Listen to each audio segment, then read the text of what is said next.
Hello and welcome back to Dope. My name is Chris Mims. I'm your host, and I am back with another good friend of mine. He is a director, producer, editor, VFX artist, and in general, just a great storyteller and memer. What two contrasting concepts, dude? No, we'll get into why there must be stories in memes for them to work. You know, a lot of people think they could just like I mean, sometimes you can, but I think we're gonna get into the real inner workings. But yes, Ryan Gonzales, aka the Ghost Editor. Come on, man, that was 20 years ago. 20 years ago. Oh man, don't age us like that. I mean, it's becoming time, but I do like that. You know, as we get older, as we get up there, the years just seem so crazy sounding. 2024. We're recording this in 2024. It's just a crazy sounding year to me. Right. I don't know how it feels to you. I still remember writing 2000s on like the top right of those little like lined paper sheets. And I'm like, yeah, it's January 20th, 2000. I still remember that in my brain.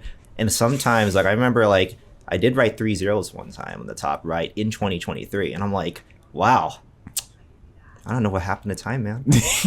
Don't worry. We'll get you to the 3 zeros. You know, we're very close to the cyberpunk reality. We'll go ahead and take that head right off. Oh, very nice. Put it on a never aging body. Sounds good to me. You'll be good. Yeah. But how are you, man? It's good to see you. It's been a minute. Thank you for coming by. Of course, man. Yeah, no, I've been doing great. I mean, last year was nuts. I think for a lot of people, 2023 was just such a weird year, kind of the repercussions of COVID and a lot of things. But it's definitely a year of learning, definitely a year of growing. And it's like definitely led to this point, which is probably like, I think kind of like the rebound, best time of your life coming back type of thing. Creatively, been very happy. Life has been good, physically been happy. Everything's been chilling. And how about you, Chris? I mean, it's your podcast, we got to make this a conversation, not just one-sided. How are you been doing? Oh, man, how have I been doing? Definitely getting used to like this. I think the thought of doing a podcast was something that at first, your ego and your kind of strange artistic standards, depending on who you are, for me at least, was like, oh, podcast is so low lift. Anyone can do a podcast. But when I really thought about it, I was like, I want to challenge myself. Like I've always kind of, whenever I do a project, I've been in almost all of my creative projects in some way, shape, or form. Yeah. You're always kind of playing a character, right? Which is, for me, is a lot easier than like being myself most of the time. And like almost every Chris Mims situation, it doesn't feel like that to me. To me, I'm like, I'm struggling in order to like be in social situations for any longer than like 30 minutes. So what the podcast has been for me is just to be like, okay, this is a project. Yes, it's quote unquote low lift, but it's really like putting me out there and like my ability to have intelligent conversations with people. Yeah. And then I have to look at the footage and I can't be like, oh, well, I just wrote the character wrong. It's like, oh, no. If I do something well, it's on me. If I do something wrong, it's on me. And so it's almost like a bit of exposure therapy in a way. Yeah. So this has been cool, and I've been chilling and it's already been quite the interesting lead into a year. Yeah. Happy you're doing this, man. Yeah. Yeah, it's where we ask the hard questions. Oh, yeah. So about these allegations. Dude, I'm an editor. Nothing happens with editors. Editors are, we are chill. I promise, No, very chill. But we are going to ask the hard-hitting questions. Absolutely. First one is, what is a meme? What is your definition of a meme? Jesus Christ, you're starting with the hardest The hard shit, questions. Dude. Yes, the hard ones. What is a meme? I think a meme is just literally an outlet of just us trying to comprehend something in the most simplest, fun way possible to relate to others and to like do that thing that humans do, It's the whole, how do we conceptualize this crazy thought, idea, moment in history, feeling, and let's put it out in a funny way so all of us can have a laugh and joke around about it, right? I was driving here for some reason, I was thinking about like the whole Will Smith thing. You remember Wait, that? which Will Smith thing? Yeah, the slap. The slap right? one. Okay. Which Will Smith slap? The first one or the second one? There were two? Yeah. This guy's gotta stop slapping people, Yeah, dude. he's been slapping people on camera for a while. Yeah, the just first one or walking the around. second one? The one at the Oscars. Okay, the second one. Gotcha. Yeah, I mean, I remember seeing that on TV, and literally within like 10 minutes, or not even that, like the first meme was out, right? Oh, yeah. People were making animated videos in like a few hours. Like, if you think about it, like that's wild. Just some dude just walking on stage in the middle of like this like televised TV show, right? And it's like, he just slapped a guy, right? And then just yells at him, and people are like, how should I feel about this? I don't know. Let's make fun of it, right? They put animations up, they put like VFX of him like fighting back, and it's like, it's a moment in time, and it's just kind of how we like deal with it, right? And I think it definitely like, you know, plays into the absurdity, like the absurd humor of the internet, which makes it so special. Like, you know, it's just a straight release of just us trying to comprehend things in the most absurd, fun way. You know, of course, there's crazier memes that cannot be fun, but I like to focus on the fun ones. 'Cause those are the ones you remember. Okay, that's a good definition. I remember back in high school, one of my econ teacher tried to tell us what a meme was. And I remember like, old man, what a meme is. But he was largely right. And I think that as this kind of evolves, what I'm curious though, if memes will last forever in kind of the zeitgeist. So far, it looks like they're still going strong. Yeah. Have you seen the Shibbity Toilet? The Shibbity Toilet. No, Yeah, have you seen? It's a very old school feeling video, but I feel like a lot of younger kids are on the Shibbity Toilet now, the way we were on like stick figures on crack back in the day. It's essentially an evolved version of that. They're on like episode 16 or something like that. It's a whole saga, and it's just like an absurdist YouTube like poorly animated romp, you know what I mean, with all the memes. I mean, you got like a Walter White and Jesse Pinkman head in there. It's just like, it's chaos. But I think even still what it taps into is like there is, it seems, just how people have also said like music is universal. This kind of universal like putting either a feeling into an image or a sequence of images or even just a phrase that just like, oh, I do feel that way. Yeah. You know, it doesn't feel like brainwashing or anything. It's just like, I understand that SpongeBob frame. You recontextualize that SpongeBob frame, I understand it. Or like that, if you remember that one from back, I mean, the shelf life is so fast on some of these things, but that girl who's yelling at that guy at the music festival. Yes. And she's like explaining something, and everyone like the explaining meme. Yeah. And like that was like a meme from like Spanish Twitter, like in Europe, like 2 years earlier, and then it finally got to like American Twitter, you know, but we were all using it the same way essentially, you know. So I think it is this fun way to tap into, I don't know, like a feeling. Yeah. And somehow you're really good at doing that. Almost with any context. Like you just give you a video that has, you know, a very straightforward premise.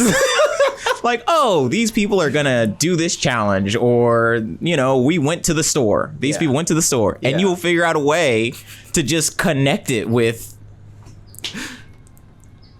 emotion that isn't like a standard, like, oh, we cut on blinks, or you know what I mean, the standard, the typical editing kind of fare.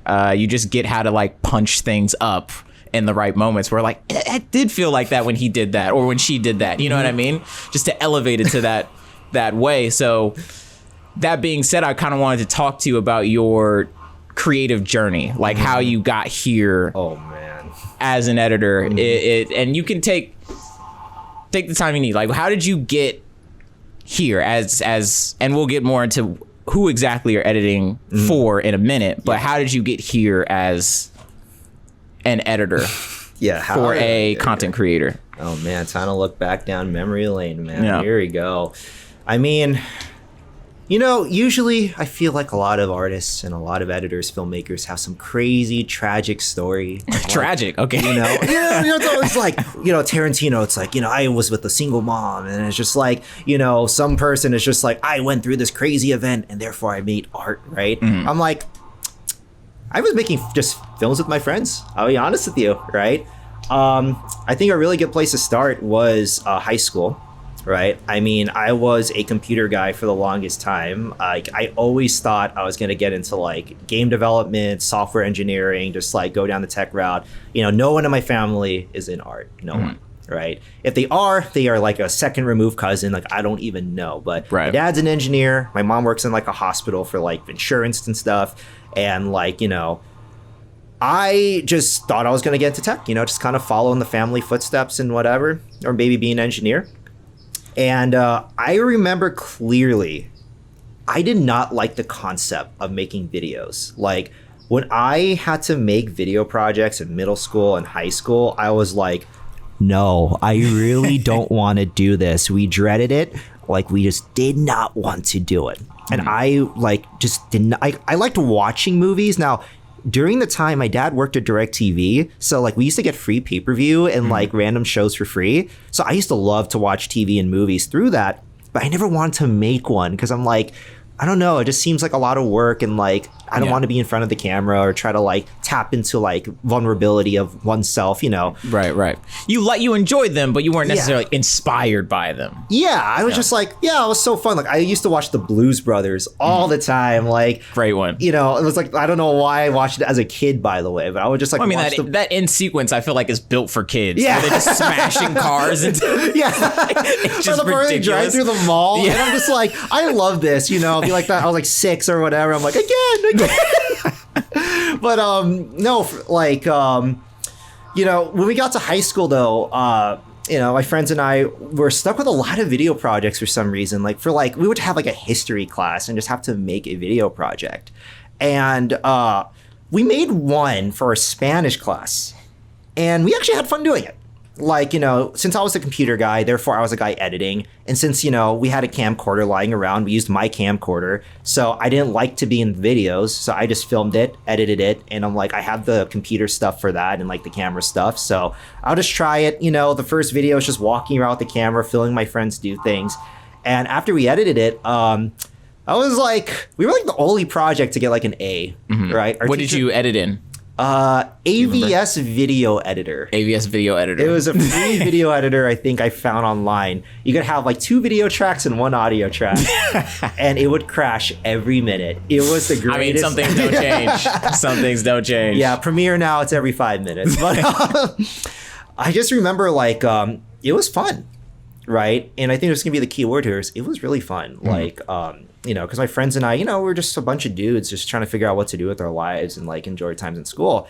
And one of our outlets of creativity, of course, this was during the time of the YouTube boom.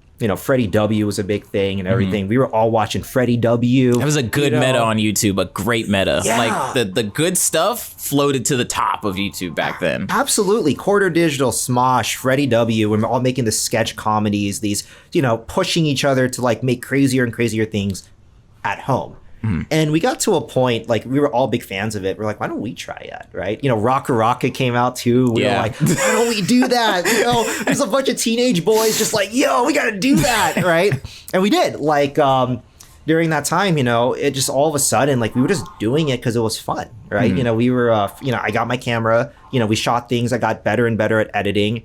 And then next thing you know, like, for some reason, it was just the thing I always looked forward to, right? Like, I would be like studying for class. And I'm like, I just want to go film something. I go out, I'd film something, I shoot it. Then I'll like go home, spend hours learning how to color, learning how to edit. I just got really deep into, I guess the more aesthetic / like fancier, like excess stuff of like filmmaking. Like I loved, watching like Tarantino films, like action films, and like, Freddie W. Like I really loved like visual, like Edgar Wright-ish like filmmaking when I first started. Didn't know what the word storytelling was though. Like, But it sounds like you started to finally feel inspired once you got in there. It was like, okay, now I can watch things a little more critically and apply it to the stuff that I'm working on. Yeah, but all I want to do is make action comedy. I want to make Rush Hour. I want to make, I don't know, just Hot Fuzz. Hot Fuzz. I want to make Shaun of the Dead, right? I want to make, action and stuff because all my friends, like, we just love that stuff. I didn't know what story was. Like, every type of thing I ever did was it was all for the visual. It was all for the VFX. It was all for like the intensity and like the visual candy that you would get from like watching and making a film, right?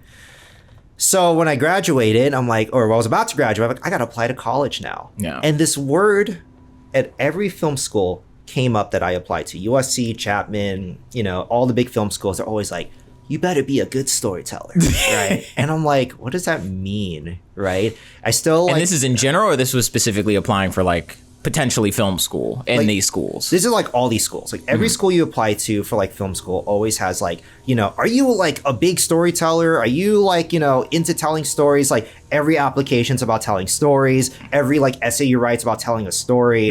I had no clue what that meant. Right. As a filmmaker. So all these films I submitted to like, these application films I submitted to like film schools are all like these weird action films. Got rejected from every single one because they're like, what the heck is this? Like, it's just like, it wasn't, I didn't know what it meant to tell a story, to keep people engaged because, I'm not going to get into like, hierarchy of filmmaking or what people think are, better or worse. Film is, like I said, in the end of the day, it's that key word I said, it's about fun. But the reality, part of having fun sometimes is, a fun visual skit or gag or like thing will only hold you for like, a minute, during that whole like Freddie W era and stuff. Like these VFX shorts were like 2 to 3, maybe 5 minutes. And they were based off like a gag or an idea, played off of it and you were done. Try to hold that for 10 minutes, 15 minutes, 30, an hour and 30. Like, I realized you can't. It's like you have to know what interests people in a story or in a movie, I guess, during the time, because I didn't know what a story was, like, for that long, right? Yeah. And, I started watching, Blues Brothers and, like, all these movies I grew up with again, and I'm like, how am I watching this and holding on to that, right? So then, I go to college for computer science. Well, just real quick, this is why we're friends. Yes. Yes. Because I pretty much went through the exact same trajectory. Through elementary school, middle school, I liked movies. Who doesn't like movies? Yeah, everyone likes movies and TV. Yeah. But it really wasn't until and we made projects for school too. Yeah. And they were always fun for me to do. Great. I remember them. But I remember the first one that I did, which was in like elementary school. We did a little thing. I didn't want to be in the room when they watched it. Yeah, you know what I mean? Like, I was like, my friend and I like that does hid in the back of the class while they watched this thing, even though we put so much effort into it. This is like 5th grade, you know what I mean? Put so much effort into it, and then we finally watched it. I was like, I could not be in the room. But what really got me going was not necessarily the storytelling. It was really like when it came together in the edit, because like shooting is hard, and you don't know how hard it is till you go out and try. And then when you go out and try, and you're a kid and you just have your like parents' camcorder, it's like, I can't get the shot that I want. I don't know how to get the shot that I want. It's really it's tough. You're like usually just making concessions the entire time. It's not till you bring all the footage to your computer and you're like, oh no, I can make this funny. Or I can add some muzzle flares. I can do X, Y, and Z, some camera shake, some yada yada, and I can punch this up. So it was really like the editing side of things, the VFX side of things that I kind of really fell in love with. Like if I can just get something in the can, I can play with it later. And it wasn't about storytelling. So when it came to like, okay, am I going to study this? And then you start watching movies like critically and all that kind of stuff. It's like, well, this is something that I'm kind of missing. I'm making stuff called, One Gun, One Sword. You know what I mean? Like no story. None at all. It's just about a dude with a gun and a dude with a sword. There's no beginning or end. It's just a middle. You know what I mean?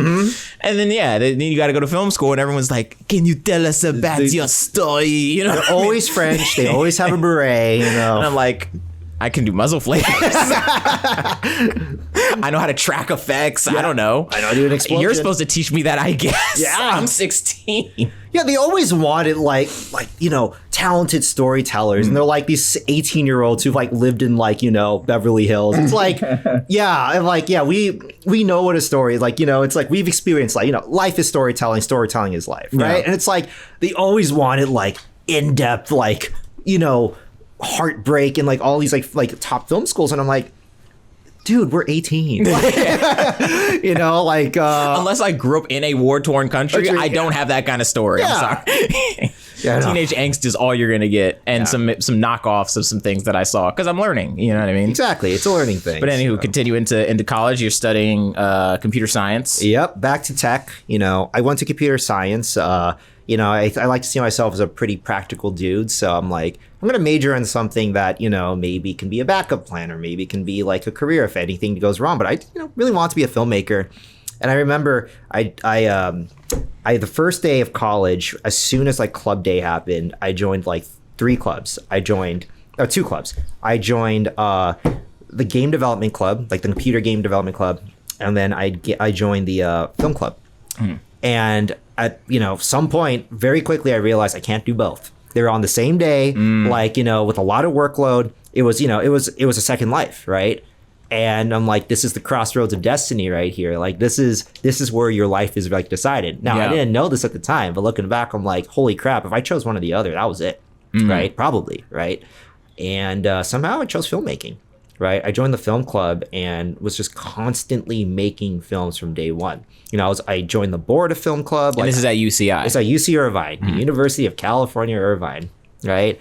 And I just, I was never a guy to like go out all the time and just like be a super extroverted person and talk to everyone. But filmmaking just kind of made me do that, I guess, or like made me enjoy doing that. Like I was always making a film since freshman year, just nonstop. Just working with people, trying all different aspects from directing, editing. So, I was a camera guy for a while. I ran sound for a while, if you remember that. Script supervised. Yeah. Right? Did VFX for films. Did I wrote films. It produced films. I executive produced both in and out of UCI. Like I was traveling, Orange County to LA a lot of times to like work on these like indie films that were not even college projects, just like these random things, meeting new people. How much of this experimentation would you say was directed by UCI versus like through the club, totally extracurricular? It was all extracurricular. It was not through the club. I mean, maybe it was like a chain reaction, like through people I met. Like I meet you, and therefore you take me to Cal State LA, and therefore you take me to the Sony, and then I meet like Andrew or somebody from there, and then we do something together, right? It's like probably a chain reaction, but just sometimes, I would just get like hit up by like some person, and it's just like, hey, do you want to try this? And then I would just be on a set, right? And there was a point, I called it the gauntlet, where it was like my junior or senior year, where it was, the quarter's 10 weeks at UCI. Every single weekend I was on set, and every single weeknight I was editing, right? So nonstop for 4 years straight, I was like making films while coding. Right. And that's when I realized, like, at some point, they're like, why? Somebody asked me at one point, like, why do you even code? Like, you're just killing yourself, doing this. What's the point? Just be a film major. So I didn't take their advice. I decided to keep killing myself and coding. And I was coding every morning, absolutely like, swamped with class. And once I was done, whether it was 9 p.m., 10 p.m., 12 a.m., 3 a.m., I was editing to hit the deadlines. And, I also started working film jobs. Like I had a part-time job in the film department for like a bunch of things. And it was just like nonstop film work on top of the, computer work, but it was like a 70-30 split. Like I would fail classes just so I couldn't work on films. Right. And at some point I like kind of came to a realization like, oh, this is probably my life now, man. Like this is what I want to do, I guess. Like you don't even really think about it sometimes. You're just like, I guess I really just do like this that much. Interesting. Right? So you're that platitude that like whatever you're doing over the weekend, that's what is supposed to be your job. I guess. Kind of thing. Like whatever you end up doing on weekends, regardless of the first 5 days of the week, becomes your job. Yeah. And it did. Eventually, like, with all that experience and all that, that blood, sweat, and tears, those tears transform into like an opportunity, right? When I graduated, I was originally actually supposed to work at Facebook. Right, I was just about to ask about that. Yeah. Yeah. But that didn't work out. That's a long story. They went through a bunch of stuff. And then we met the man behind the camera back there. I still remember Andrew over there. Andrew Vaughn. I remember I was doing a freelance gig where I was shooting something for someone and I needed to buy a new camera. So went on the Facebook marketplace for UC Irvine and found a guy that was selling a new camera that I needed. And it was some dude named Andrew, right?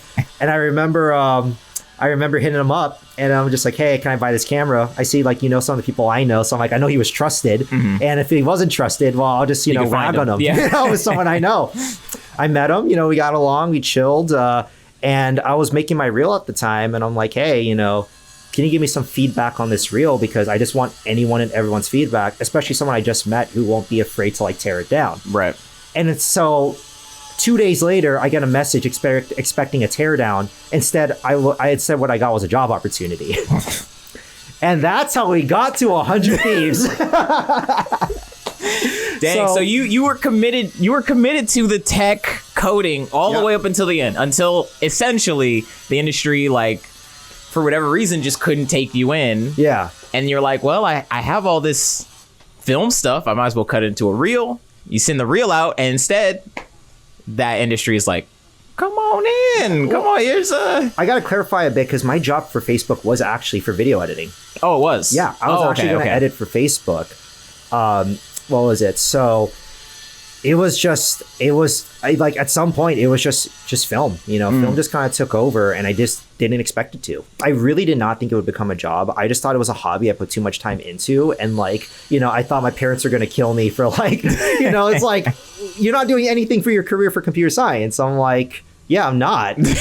I'm not. I'm a millennial. Yeah. So I got into film, right? And, I was supposed to go to Facebook for editing. It didn't work out. Instead, we got to 100 Thieves. And, to kind of clarify, I started kind of choosing editing as a career path because, like, you said it earlier, it's just kind of the place where you can play, kind of see it all come together. Mm-hmm. And also, like, in terms of just, like, the industry itself, like, it is definitely one of the more, like, work-life balance jobs. Mm-hmm. I'm a big work-life balance guy. And it's like, it's the job where I'm like, I'm not spending 12 hours in the desert shooting a film where I'm like, exhausted every day and I can't see my friends. Like editing was like the perfect balance of getting to see everything come to life, getting to do everything I like to do, still be in touch with computers, and also on top of that, like, have a life, live, right? So no, that's the exact same reason I chose that path, because I always when I first got into film, like the broader sense, I wanted to be a writer, and then in order to write, I felt like I have to at least dabble in directing, because you can write dialogue all day, especially when you're younger. Mm-hmm. If you don't know how it sounds when it comes out of another person's mouth, then like you'll struggle. Like everything sounds good in your head when you first write it. Absolutely. Until you hear someone else say it, and you're like, man, that line sucks. So I got into directing, and I really like directing.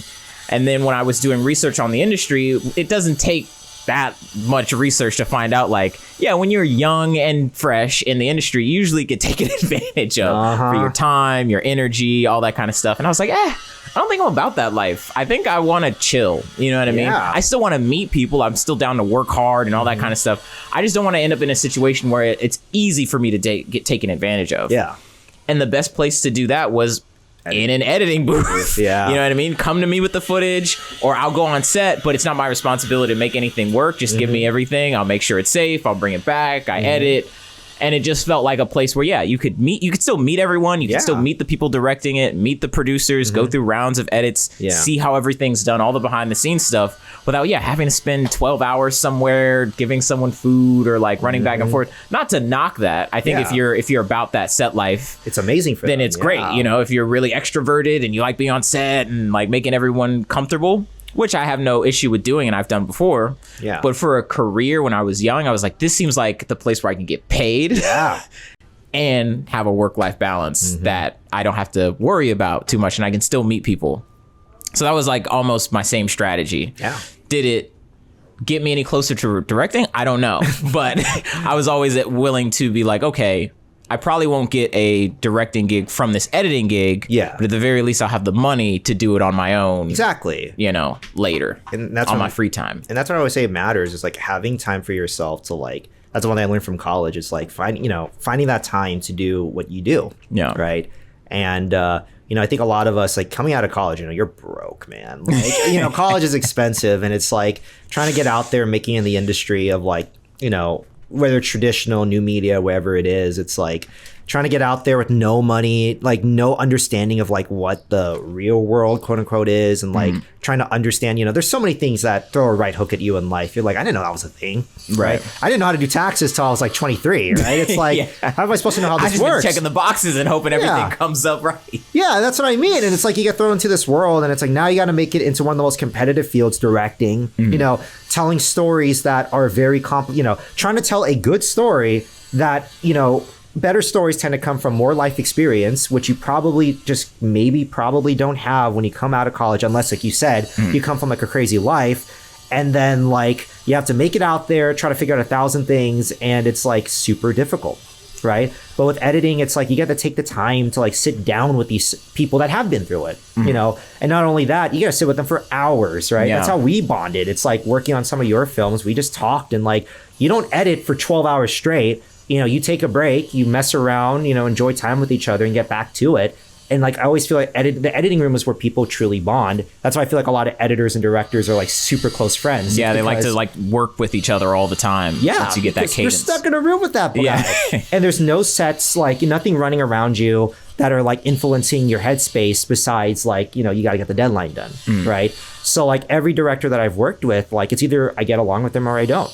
Right. And if I can't get along with them, we don't work with each other anymore because we're stuck with each other so long. Yeah. But, you've heard stories of like a lot of like directors and like set people not working together all the time because you don't have as much like, quality time, if that makes sense. Yeah. Right? It's a very hurry up and wait situation all the time on set. Yeah. So you can't always chit chat. Yeah. Even if you're just standing next to each other waiting. Yeah. There's not always the context like, should we just start talking? It's like, no, I have to be like ready. Alert, Yeah. So, and that's what editing does is it, gives you time to like, you learn how everything works. You got to see like the process come together. You understand where everything's going to go. You got to connect closer with like key figures in the production. You get work-life balance. And if you want to do things on the side, you can go out, direct your own films, do your own thing. And it's like, that can lead to something. And now you have money in your pocket. You have like, a better understanding of other people in life because you actually got to fully know them, not a hurry up and wait. Like I got to sit down with, with some director and I got to pick his brain because that's all editing is picking your director's brain. Right. And you learn so much from that. And you learn so many of the greatest directors were also really good editors. Right. And I'm like, this is a great career. It is probably one of the most, in my opinion, interesting careers in like the film industry. So, that's why I kind of like chose that as a specialization. Still do the others on the side, other things. I still not directing as much anymore, but, still writing things once in a while, still like, helping out where I can on other things. But editing really has taken over my life a bit. It's interesting. Before I move on to the next question. Yeah. So I don't know the order these episodes are going to come out, but spoiler if it hasn't happened or, maybe you've already seen the episode, but we had Peter Ramsey, the director of Rise of the Guardians and Spider-Verse on, and he has a similar story to what you're saying, but on the opposite end, because he started as a storyboard artist. Whoa. So he was working, essentially saying the same thing, like it's a very technical job. Yeah. And it's all about like crafting a story before you go into production, whereas with us it was after it gone into production. How do we craft this thing? Now we have all this footage, but it was kind of the same thing. Like, you're not on set, you're not doing all the like very physical work and kind of bonding in that way. Yeah, but it's editing beforehand. Like I have to draw this stuff, and the director comes in and like you pick their brain, they pick your brain, and it's building that relationship in kind of these quieter moments and rooms, and that's how he met all these directors that eventually helped him to his path to finally getting his first movie. Yeah. But it was just the opposite, and it's in pre-production rather than we were in post-production. Yeah. But it's still a similar kind of a way to, I know a lot of, wide-eyed people are like, oh, I got to get on set. I got to be on set somehow. I want to be next to Brad Pitt or Steven Spielberg or yada, yada. And it's like, well, sure. Yeah. That's a good experience. I'm not saying it's not. But as far as like playing that game when you're not trying to just make it in a week or make it overnight. You know what I mean? Like this is like about the stamina of like, do you like doing this? Oh yeah. It's going to be a while till your big break comes. Do you like doing what you're doing? And like when you start in pre or post, there's kind of that like wiggle room to really figure yourself out at the same time instead of getting, you know, sidelined or yelled at or all that kind of stuff. But speaking of kind of the bonding experience, we both came up at 100T. That was at least my first. No, not my first job out of college, but definitely like one of the pivotal ones. Like I'm done with school. Who's gonna pay me? Yep. Esports paid me. Esports, man. Esports paid a lot of young 20-somethings. I'll give them that for as much like bullshit and insanity that that industry is in. What they will do, they will exploit a young workforce. Oh, hell yeah. For sure. They will get everyone paid. And so I got a contract from you. So I think you got hooked up by Andrew, who's here. And then I forget exactly how it happened, but I think it was you that hit me up or I hit you up or somehow. But you're like, yeah, I just finished being an AE. Now I'm an editor. Would you like to come be an AE? Yeah. And then I interviewed and they brought me on a contract and then that turned into salary and all that kind of stuff. But what was really interesting about the time that I started was because we were still in the WeWork at the time. We didn't have the 100T compounds that exist now. And so I remember starting and you were editing a mob video. Yeah. Rest in peace, the mob. I know. They're alive. Well, they're alive. They're alive. They're alive. As far as I know, they're all alive. Yeah. But rest in peace, the mob. And you were editing a Red Bull sponsored video of them getting in a jet. I think it was. Oh wait. Oh, the mystery box video. It was a mystery box. The fighter planes. Yes, the fighter planes. Yeah. Oh my god. Yeah. And it was like a full like documentary style piece. Oh yeah. And I was like, okay, they're really cooking over here. Yeah. And after that was the truly pivotal video I think it's fine that we talk about it now, but on our Frame.io, we had a memes bucket. Oh, we had a best thing. The best thing of that Frame.io. We had a meme. So in Frame.io, which is where we pass all the cuts. So, you know, a producer, an editor would upload to Frame.io, and then you Slack a producer, and the producer is like, okay, and they watch it on Frame.io, and they can leave notes and all that kind of stuff. We had buckets for all of our shows, but there was one, I forget what it was called, but it was like 100T memes or something like that. They're just called memes. Just memes. And this is a video of largely your work. Maybe there was one or two videos from someone else, but it was largely a bunch of Ryan Gonzales clips. From videos that you had edited and were like, this is too spicy to go in the video. I'm just gonna dump it. Oh yeah. The new 100T jackets video still lives rent free in my head. No fucking jackets. So there was this bucket on Frame.io with a bunch of like your meme cuts, like basically videos that you had started and you put a meme in and you thought it was really funny, but it's not gonna go in the video. So you dump it in, you just export that little section, put it in memes.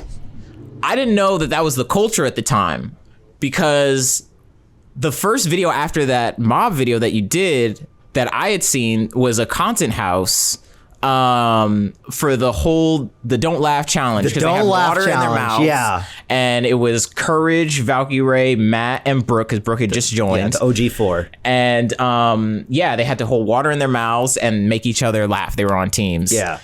And you went in on this edit. I mean, you memed the shit out of it. It was the origin of Big Boy Matt, which was a meme that circulated around 100T for a while. And profile pictures. It was like everyone's profile picture for a while. But I was like, yo, this is hilarious. And everyone was like coming in and like watching this cut in the WeWork. And I wasn't super familiar with 100T content outside of the heist. So I didn't really know. I saw that video. I was like, oh, this is what they do. But apparently that was like the first real like Ryan Gonzales, like, we're just going to put this out here. This would normally go on the memes page. We're just going to put it on YouTube and see what happens. And I think from there on, there was almost an expectation of this type of editing. Can you talk about like what that was like? What was going through your head after this video kind of like knocked everyone's socks off and then continued to be a thing? Yeah. You know, I'm like one of my weird toxic traits or personality, you know, that whole meme, it's like my toxic trait is talking about memes. Well, Your yellow flags. Yeah. Well, like mine is like when I see something that I really feel can just be done, right, and work really well, I'll just do it. You know what I'm saying? Like for better or for worse sometimes. Like, and that's something I'm like trying to be super like self-aware of, but for better or for worse, right? In this case, it was for better, I think, right? Because I remember watching the original Content House videos and like, you know, they were very serious. Like they were funny. They were good. You know, we had a phenomenal team and editors there. But, you know, when I saw them, I was just like, you know, the whole point of like these videos is relatability, right? It's like we're trying to get these 4, you know, creators that are trying to connect with their audiences and the company and everything like that. And we want people who are younger, right? You know, like, what was it? Like 18 to 30 is like the 100 Thieves range, if not younger. You know, 18 to 24, I would say. Yeah. Especially back then with esports. Like, you had to, like, if you knew, you knew kind of thing. If you knew, you knew. Like, really young people. And it's like, you know, relatability, like seeing a bunch of people, like, you know, very serious on camera, like, you know, and it's not very relatable for someone of that age. You know, at that time I was 22. So, like, I was near that age range, right? And I'm like, I don't think anyone's really gonna like connect to this, right? And so I remember this was during the time where I was just like, you know, on YouTube a lot. Like I was watching so many different channels. Like I was hooked, right? I was watching like PewDiePie, of course, when he got out of his gaming phase, and I was watching like Quarter Digital when they started doing their vlogs, and I was watching like, you know, Ryan Higa still, and all these other people, just like so many different people, like, you know, on YouTube. And I realized, I'm like, why are these guys so relatable, right? And I'm like, they just feel like people, right? You know, no matter what their background is, no matter what they do, you know, it's like they feel like people, and everything that they do feels honest and genuine.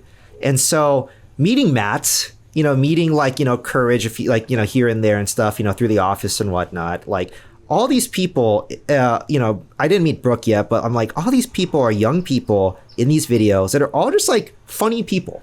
Like, you know, Matt's funny. I remember Matt just walking around the office, he would just say the funniest stuff. And I remember every time Matt came in the room, like, hey, who wants some gushers? He started doing gushers on us, and I'm just like, what is going on? He's like, you know, when I was playing COD, I was eating these every day, man. Like, I don't know how my teeth are in, how they're together. And I'm like, that's relatable. That's fun, right? You know, that's who they are as people. They're funny, good people that, you know, are young and, you know, enjoying themselves, right?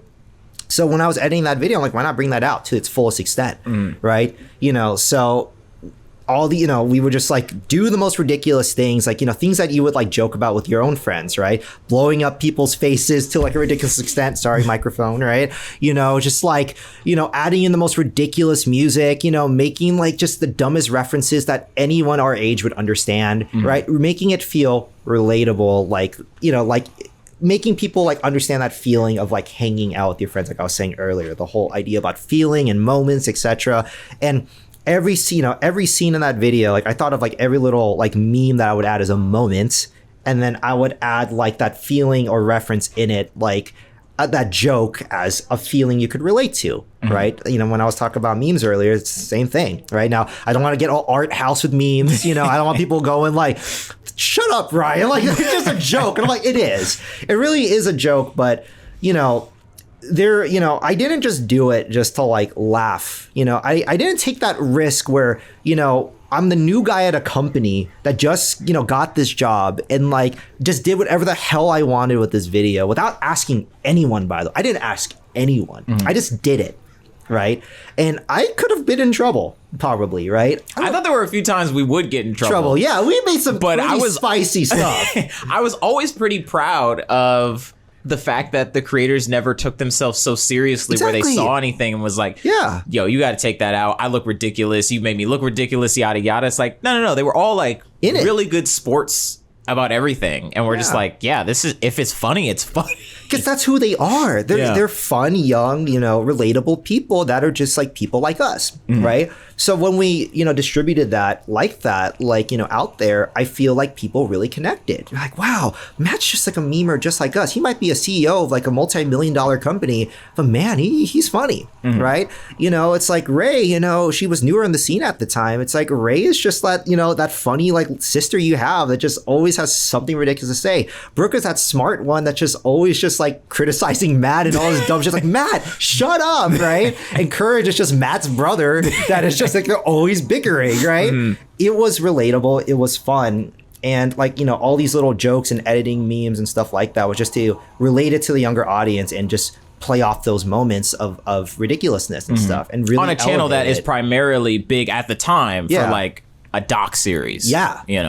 And I remember that video came out and those numbers went up. Like the retention was great, and everything. And it's like, it's like what, at like 1.1 million views now or something like that. It's like, it's a video that has lasted, and it's not a great video, like in terms of like my editing. Like it's a great video in the sense of it's directed well, it's produced well, everyone put a lot of work. My editing, like I look back at that and I cringe. I'm like, oh my God, I used to edit like that. Nah, I feel you. There's definitely some 100T videos I look back and I'm like, yeah, everyone killed it. But I'm like, I look back at my editing like, wow, it's, I'm like, I could have been better, but it was enough to be relatable and understandable to people. And it was one of our first content house videos to really blow up, I think it might have trended too. I don't remember, but it might have trended, right? So of your several trending videos. Oh boy. It's crazy, I was last night, 100 Thieves popped up on YouTube. This is a tangent, by the way. And I'm like, I have the highest viewed video on the 100 Thieves League of Legends channel and the highest viewed video on the 100 Thieves Valorant channel. The only one I don't have the highest one on is the main channel. And I'm like, maybe I should have made one before that. Yeah. But if they would have thrown you on like a tour video, you would have gotten it. I mean, those always bang. Not even the Nas X video, unfortunately. Dang. But still great, but in the end, it's like, it's a fun metric to like, look at, but in the end of the day, it doesn't, it's all about your experience with those videos, right? So you have these accolades on this side of the business. Do you feel like you would ever transition over to the more traditional side of editing a TV show or a movie? Do you have any interest in that, or do you still have goals you want to hit on the creator side of things? Oh man, creator economy. Should we talk about what I'm doing right now first before that, or like just dive into this? Well, I mean, I guess we can go ahead and you were on a team that won a Streamy. Yeah. You've been editing for Challenge Accepted for how long now? Since March of last year. Year, so nearly a year. What was that like? Where do you feel like you were present during that award show? Do you feel like did you feel the weight of the accomplishment of winning, or being at the very least being on a winning team? Yeah. For what was the exact? You can go ahead and talk about a little bit what you guys won. Yeah, I mean, so obviously, Challenge Accepted. It's Michelle Khare's team, right? And it's 7-8 of us, and I joined in March. So this is important to the story because the Streamies was around like the summer of last year, so I was like a few months in, and I was like, it's probably like one video in by the time the Streamies happened because, what's crazy about Michelle's channel and Challenge Accepted is these edits go over like a month or two. Right, it's not like 100 Thieves where we're pumping out a video every single week or day sometimes day. This was like this is every one or 2 months. So I was in the middle of finishing up another project, and the only project I released so far was the Butler video, which is my first video there. And Michelle fought so hard to get her team to go to the Streamies, and I'm like, I just got here. Like, you don't need to fight. She's Michelle is the best. Like, she is just like so invested in her team, and she's like, I am going to get everybody there, and she got everyone there. For those who might not know, can you give like the 1-2 sentence description of Michelle's page?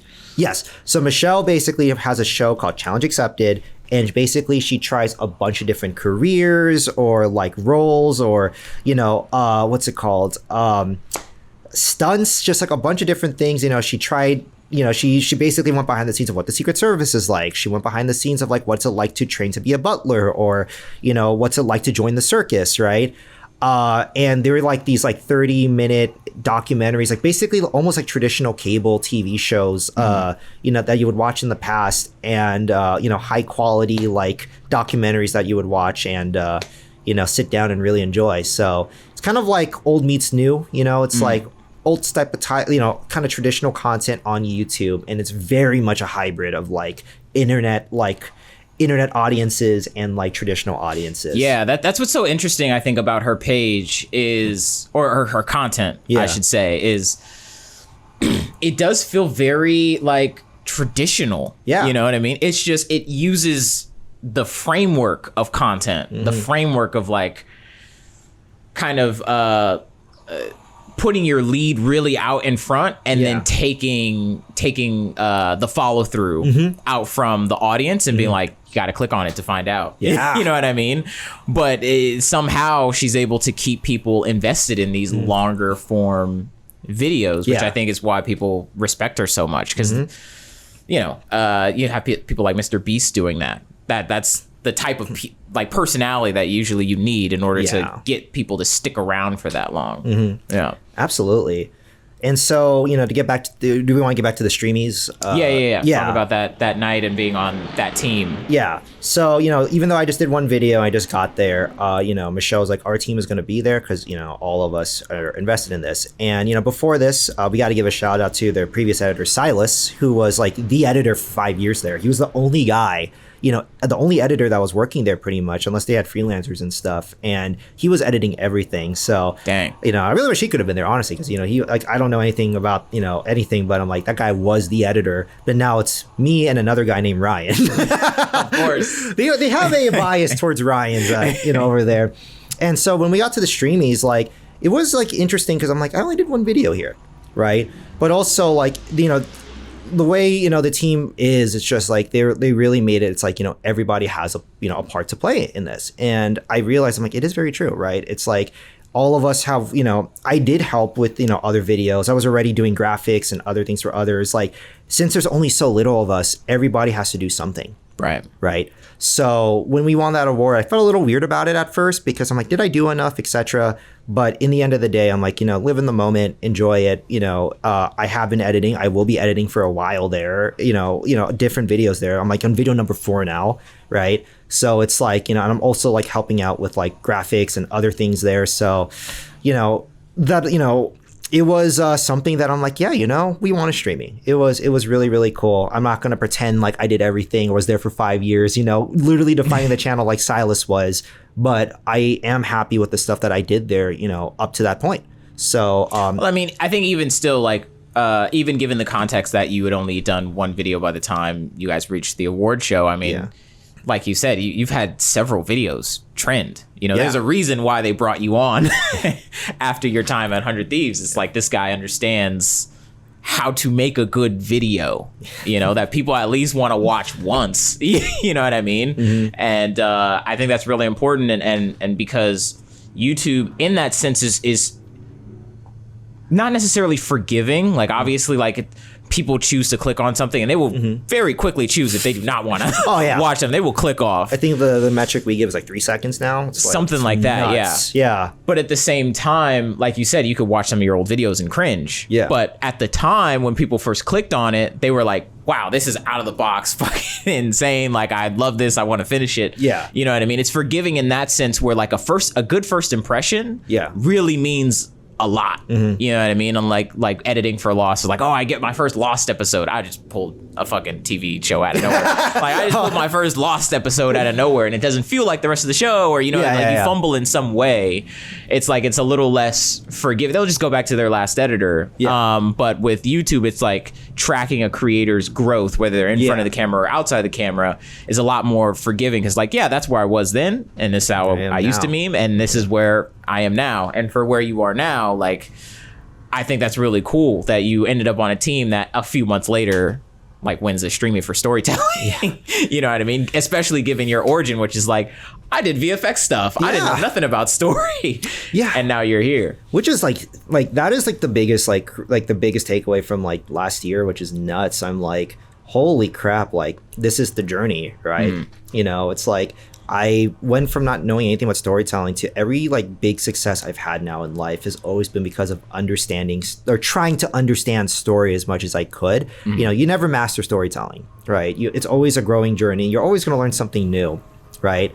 But, story, Pixar would always say it, and like so many people will always say story is king, right? And it's like, you always think that's a buzz quote. It's so true, right? It's inherent, it's primal, it's something about us that makes us human, right? It is a core, there's like 5 core things about what makes a human human. It's always going to be there, right? Story is the most important thing that is there. And, learning about story, I always say, is like my parallel of like tracking how I've matured and grown as a person, right? Because yes, I started with memes and everything, and whatnot, but, even like, I thought back to it, I'm like, the way I put memes into a video, I know it's funny to say this, it was based on the story of these people, right? Understanding why I did things, etc. And, the older I grow and the more like I like experience life, I go through crazy things or read new things or learn new things. It's like all this storytelling that, I'm trying to understand and learn it's just a parallel to like, what I'm going through, right, as a person. And so, now at 27, right, I'm like obviously still a whole life, knock on wood, ahead of me, right? Hopefully, it's Brian Gonzalez's final interview. This balcony's a little sus, dude. Now, being here with Michelle's team, it's like, with the stuff we do, I realize it's exactly where I need to be and should be, in my current journey. It's like, I went through all these crazy things with the 100 Thieves, went through a bunch of like different like aspects and growing and meeting so many different things and people and trying to understand what I want to do. And I feel like being here is like almost poetic. It's like, holy crap, like, wow, like I am now literally like, what's literally the difference between a good or bad video in this place? There's no gimmicks, right? There's no, we're going to add, memes to everything. We're going to add VFX to everything. There's nothing covering like these videos that we work on at Michelle's. It's, you better know how to tell a good story as an editor. You better know how like the art form and the medium of editing and filmmaking work to make this story. You're getting like, my current project is 12 days of footage, 12, Damn. Right? And how I put it in order, how I present it, how I put music to it, how much do they guide you ahead of time? Is the conversation ahead of time as to how they want the pace of the video to be, or are they waiting for the first cut and then you guys start having those conversations? It depends on the video. But we definitely have a conversation like beforehand every time. Okay. And then like during the first process, like I'll definitely, like I try to work as autonomously as possible. Like I'll just go in and make choices based on what they like, based on like, as I always say, like editors have to know what the director wants to feel. Michelle will be there too, because she literally went through it. And I'll be like, how did this feel? What did we do? Like, what do we want this to be like? They'll usually have a game plan or an idea that they want to start with. And we'll kind of like build this idea from the beginning, right? But then, I'll take notes now and like go in and then really dive into the edit by, almost by myself. I can't quite say that because I'll ask a lot of questions, right? And so it's definitely like I try to keep going forward, but I'll always hit a block in the road. And then I always try to like ask them to like get the bulldozer and beep it away, get those little roadblocks away. And usually when we get to a certain point, I'll have an edit. And when it's solid, they'll be like, okay, so this is how we can make it better, right? Never yet did we really have to like, knock on wood, tear anything down. It's like, I haven't had an edit yet where I'm like, oh my God, I did so bad on that I need to completely destroy it. Knock on wood, right? That can happen to anyone. But what I'm saying is, to get these going and to get these moving, like you have to understand story. Like you can't communicate with these intelligent directors and people doing this, by the way, this crazy like videos on YouTube with like 7 or 8 people on the team. Right? You have to understand like the emotional intelligence of storytelling, like, the art of it, the process, while not being pretentious, of course. Like you got to make decisions, you got to make choices, you got to be practical, you still got to get things done, right? And, now I'm like so happy because I had a night where I'm just like, it's probably like on New Year's, I'm like, wow, we've gotten far, man. Right, we have gotten far. We are now like we have survived. We have survived. We survived some crazy shit. Yeah, we're at a different phase of like maturity and storytelling, etc. Now, I'm not saying like I don't want to make a sick dank meme ever again, right? I still love laughing and I still like being silly and stupid and like having a good time with like jokes and stuff like that. But I'm realizing that it's just so many different aspects of life and like different things you could look into and people are what make life go round. I don't know what the right word is. Maybe this is the title of your video or in your hook. I don't know, but people are what make life interesting. Let's go with that, right? Stories are only interesting because people are in them. Movies are interesting because people are in them. It's like all these things are, we get so fascinated with people, celebrities, influencers, because they're people, right? And storytelling is about people most of the time, right? Or at least characters that resemble people, right? Pixar is just inanimate object with feelings of people, right? And I'm realizing that personally now, like how much that means to me as like a storyteller and as a person, because the more I understand about storytelling and like understanding people and etc., it makes my life better. It makes my life, it helps me understand the craziness of like being fucking put on a planet that somehow exists, by the way. How does it exist, right? Having getting deep, y'all. Yeah, having like consciousness and everything. How are we here? Looking at his hands. Yeah, I literally wake up sometimes and I look at my hands and I'm like, how do these exist? Who came up with this, right? I'm just like, what the heck? But it allows me to like be more satisfied, content, and understanding of just like this life we have, because you can go crazy about it, right? And that's kind of the beauty of like filmmaking. That's the beauty of storytelling. It's the beauty of all this, is that getting to understand people better, life better, and like things better has just made life better, right? And it's led me to great people like you, like Andrew, like everyone. And allowed me to like find more wholesome, good relationships and wholesome, good goals to accomplish to live the most satisfying life that I would define, right? Yeah, I had a similar conversation with my boy Paul on. We were talking about just being creative in general, and it's this lens to view life through of like, you're tracking. Some people, they write in journals, right? They have a diary, they express their thoughts somehow, which is, yes, creativity. But if your life revolves around like your job, which might not be creative, or your kids who are, I guess, a different type of creativity, or expressing yourself through your kids, which sometimes is toxic, but your kids, or however, when you're creative, when you are focused on like the human condition so much and like what this all means in the grand sense and how I can make that granular or blow up something granular into a grand sense so everyone can understand it, you're constantly looking for like the best out of a situation or a person, unless you're in it for like cynical reasons like money or clout or whatever. But when you are really trying to break down story and therefore like your story of it all, like it really helps put into perspective, I think, your overall journey, and that can lead you to usually where you need to be. That being said, let's throw story out the window because there's one thing that I think in my mind you're very famous for, and that is a dinner that we had, oh my gosh, maybe 6 years ago, approaching now, 6-7 years ago, when you predicted the popularity of a little Chinese app called TikTok. Did I? You did. We were at a dinner. Hell. I think it was Korean barbecue. It was a bunch of us from Irvine. Oh, man. And you had a phone in everyone's face like, it's TikTok. Dude, I'm telling you, TikTok is it.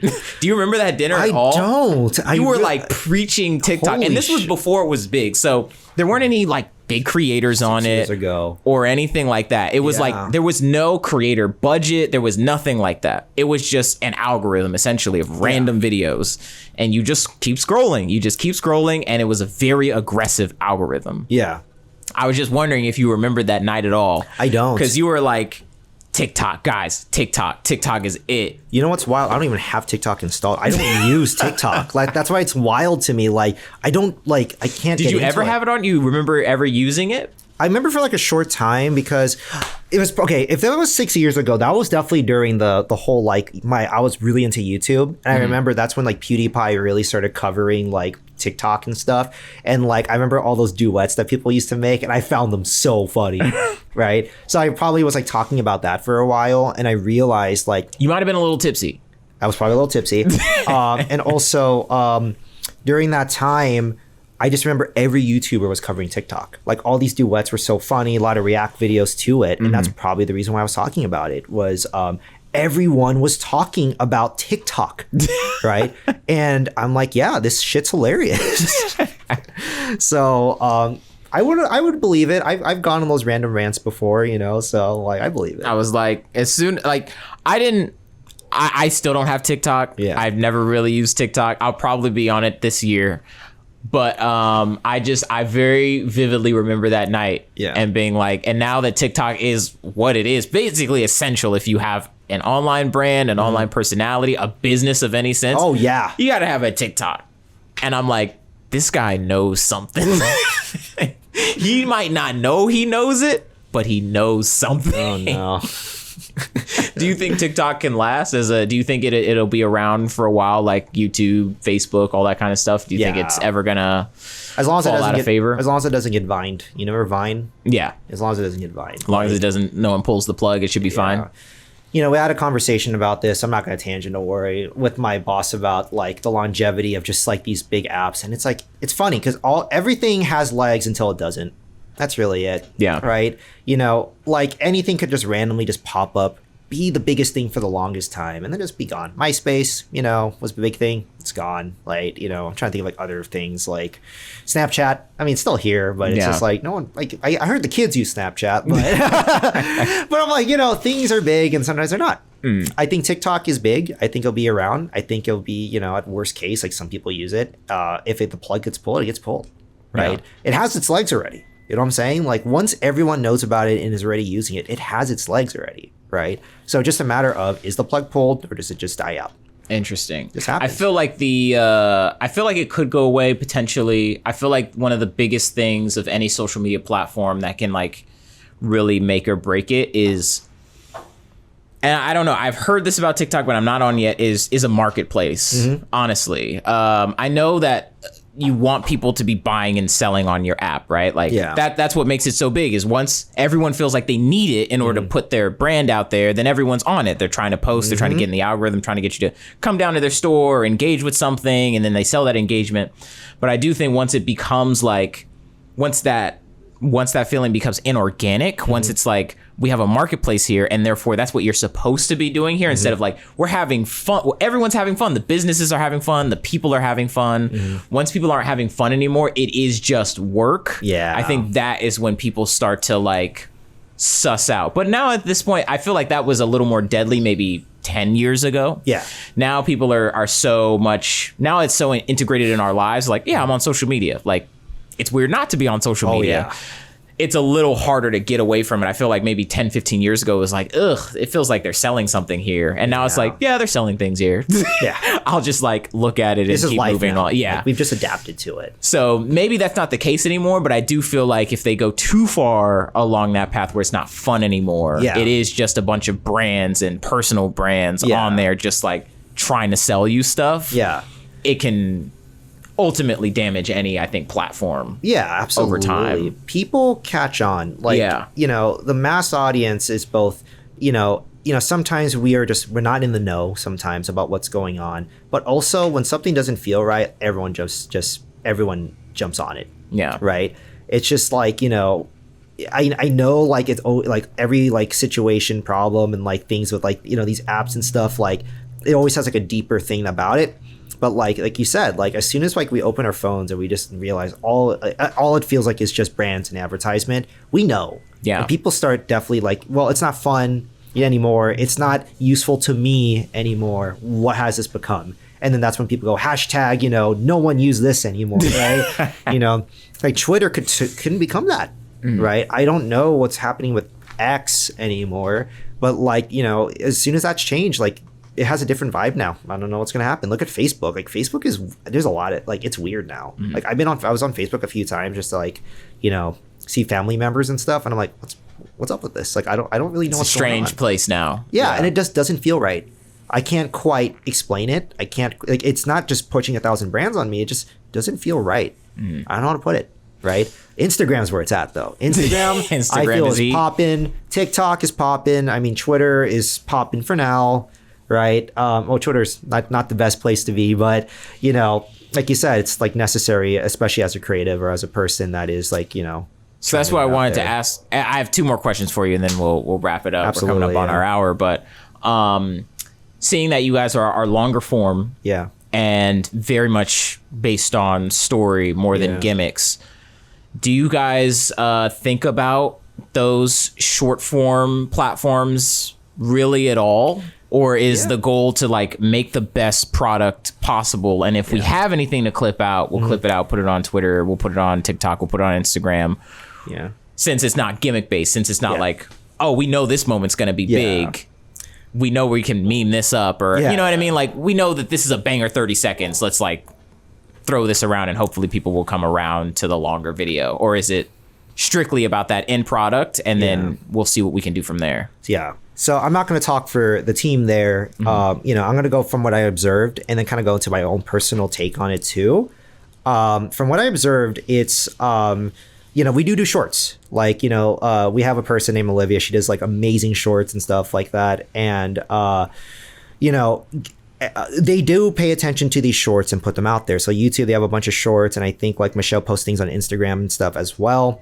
So they do think about it in the sense of we do make them, right? And I see them make them. So it's obviously like inherently thought about. Yeah. But from my editing perspective, I've never been told make this for shorts or make this edit for shorts or do this because it works for shorts. Like, I don't know if they do or think about it or it's inherent, etc. But I've never had to worry about it. I just make the best video I can for the medium that I'm making it for, which is YouTube. Yeah. Right. And my own personal take on that is if your own video is good, if you make a good conceptual video with great moments, great story, great everything character, you'll just inherently have those moments. Yeah. You know what I'm saying? To clip out, right? Like there was a bunch of moments from like sailing that I just edited and like the circus video where just crazy things happen. Like Michelle's literally just like standing in like the globe of death with the motorcycle spinning around her. I'm like, well, okay, that's sick, right? In the sailing video, they're literally sailing a ship. And I'm just like, that's pretty sick, right? So it's just like, it's inherently kind of sick already. And like, there's obviously just going to be moments that are going to go into shorts that can be a short, right? In terms of the strategy behind it, though, or the thought process, I can't speak for them. That's just kind of my own personal take and what I observed. I feel like we do, a lot of it is just for YouTube and for long form. Yeah. Yeah. Awesome. Yeah.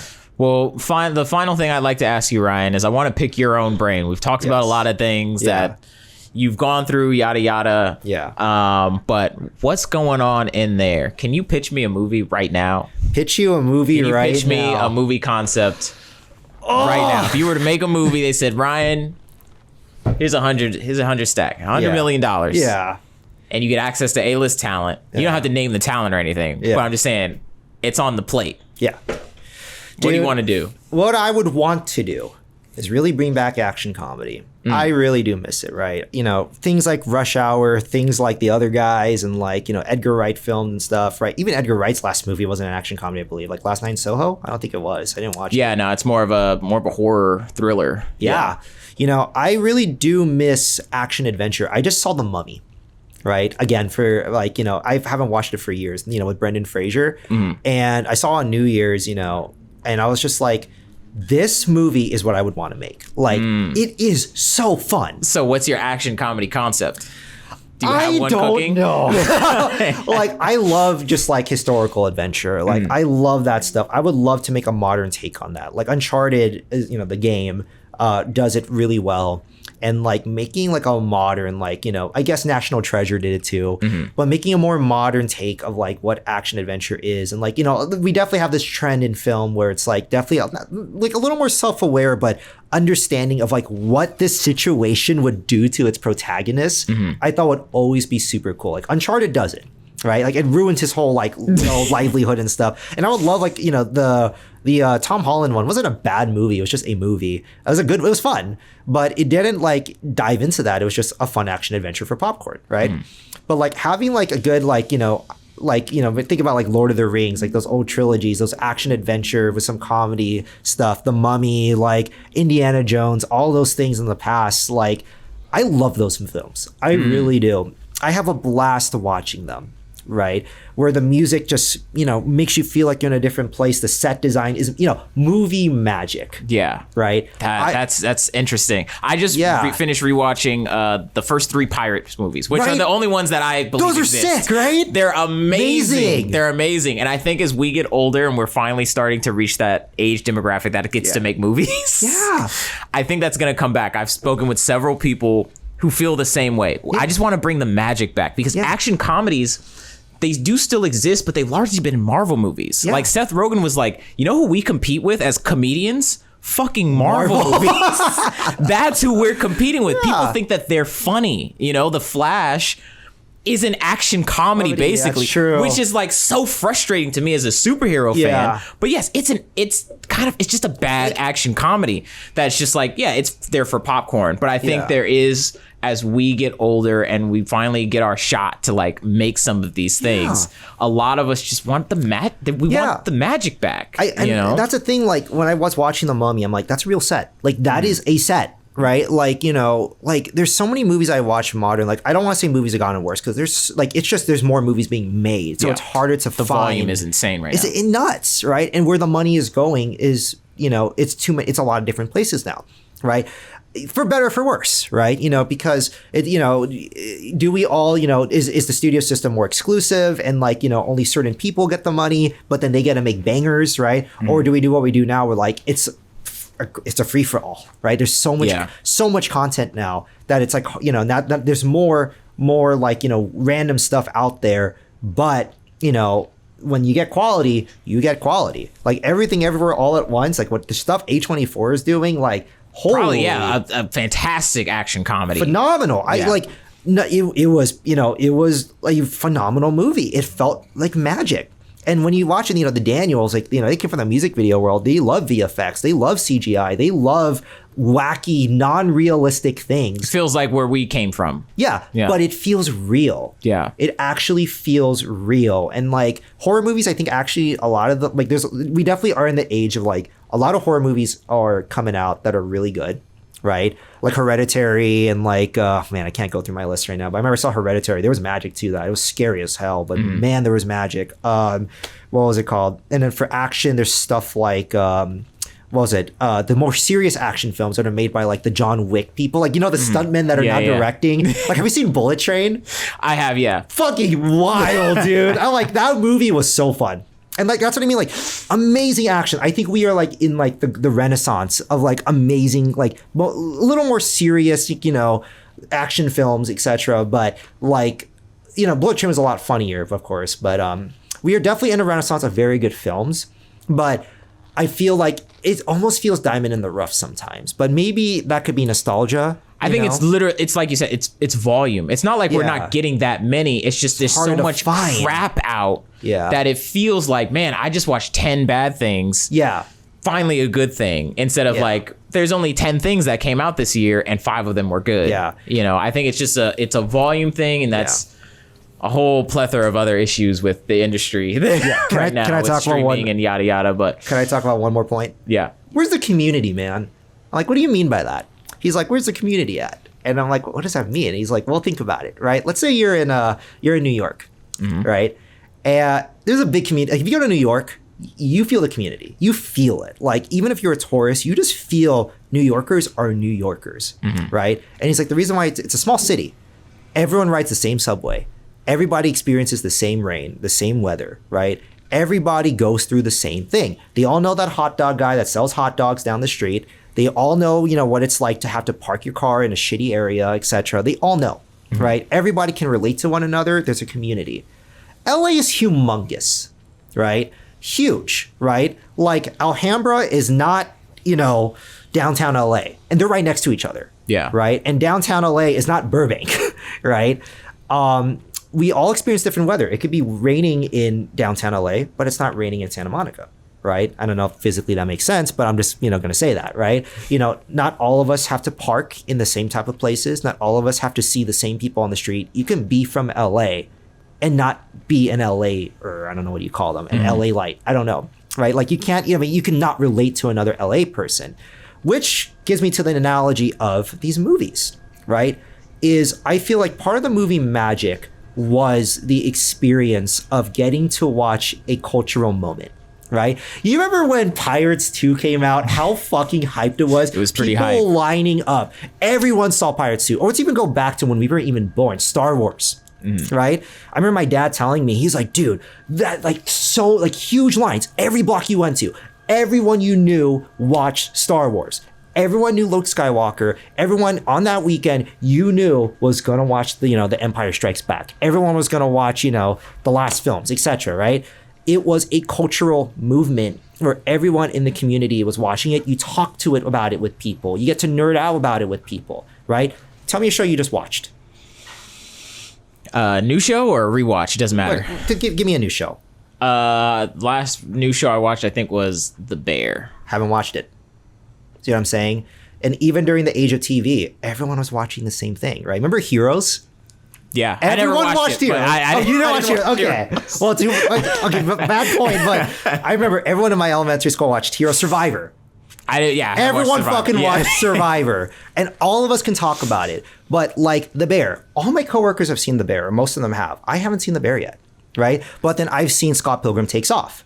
They haven't seen Scott Pilgrim Takes Off, right? There's so much stuff out there that it's harder to connect as a community of as audience film goers, right? When there's a bunch of movies in the theater now, not all of us are going to watch the same Marvel movies anymore. It's too many of them. Not all of us are going to have seen WandaVision before going into Doctor Strange. Like, it's so much stuff. It feels like that magic has definitely dissipated on a cultural / community level, right? But when that one movie comes out now, out of all of it that really hits, it hits today because those movies are good. Like Everything Everywhere All at Once. I remember everyone, not everyone, but all my friends watched it. A lot of people watched and it, yeah. We nerded out over that movie, man, right? And I think that's also part of the movie magic. And I guess going all the way back to relate this to the podcast is that it's the fun of watching and making and watching movies, right? Part of the magic is, always going to be the fun of it. Always gonna always the community of both making and watching it together. And I think as we move forward as filmmakers, we want to make good stuff and we want to watch good stuff together, right? And in order to get there, we have to put aside the gimmicks. We have to put aside the money hungry opportunist things with AI and that's a whole different topic. AI is not bad, it's a tool, etc. But yeah, the whole point is we need to put aside the gimmicks and do what connects us most, which is story. Story. And there we are. We did it. We did it, ladies and gentlemen. So, community, story, that's what makes movie magic happen. And it's I don't know. It's always community, fun. Story, creative growth. Those are the biggest things. Yeah. Well, Ryan, thank you so much for coming on. Absolutely. We could talk for another 3 hours. I know we could. But we gotta call it.